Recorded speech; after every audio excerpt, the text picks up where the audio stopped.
Na-try mo na po ba yung ganitong luto sa chicken thigh? Low carb, herbs and garlic chicken po. Ang sarap po nito ka-low carbs, pwede rin pambaon po ito. Narito po, una kailangan po natin ng isang buong bawang. Chop lang po natin ng maliliit. And please don't forget to like and follow po para updated tayo sa ating mga low carb meal every day. Thank you po and God bless.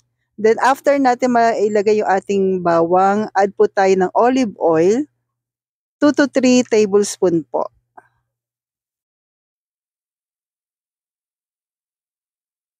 Then add na po tayo ng ating thyme leaves, kasama rin po yung ating paprika at cayenne. Available po ito sa Cheddar's Green Dahan. Sa una, 1/2 teaspoon po ng thyme, 1 teaspoon po ng paprika. Sa cayenne po, 1/4 teaspoon yung sa akin po, pero kayo na pong bahala kung gaano karami sa cayenne. Then 1 teaspoon po ng salt at paminta. Depende po kasi kung maanghang o sobrang anghang ang gusto nyo po, add na lang po kayo po. O adjust na lang po natin. Then i-mix natin po ito. At kung umabot ka po sa part na ito po, pwede bang pa-comment naman din po muli kung taga saan po ito o taga saan po kayo po. Thank you po sa pag-comment po.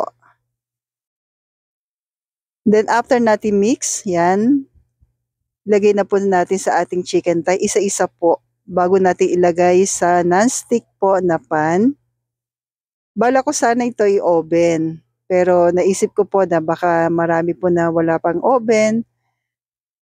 Kaya para mas marami po makatry po nito sa non-stick pan na lang po. Yan. So takpan po natin, lulutuin po natin sa medium heat, mga 15 minutes po. Sa isang side 15 minutes, then babaliktarin po natin po ito. Another po na 15 minutes po. Pero depende rin po sa laki din ng inyong pagkaano po, nabiling chicken thigh. So yung mga ganitong chicken thigh po, kadalasan meron ito sa grocery. Hindi ko lang sure kung meron ganitong pagkaka-slice na po sa market o sa mga palengke. Kadalasan po kasi sa supermarket po ako nagbibili po nito po. So yan, another po na 15 minutes. Pero tingnan nyo rin po ka low carbs. Yan po. So, sobrang bango po nito kapag ina-open nyo na po, lalo na kapag medyo na-toasted na yung garlic. Grabe po. Pag na-try nyo po ito, please comment nyo po sa akin kung nasarapan din po kayo katulad ko po.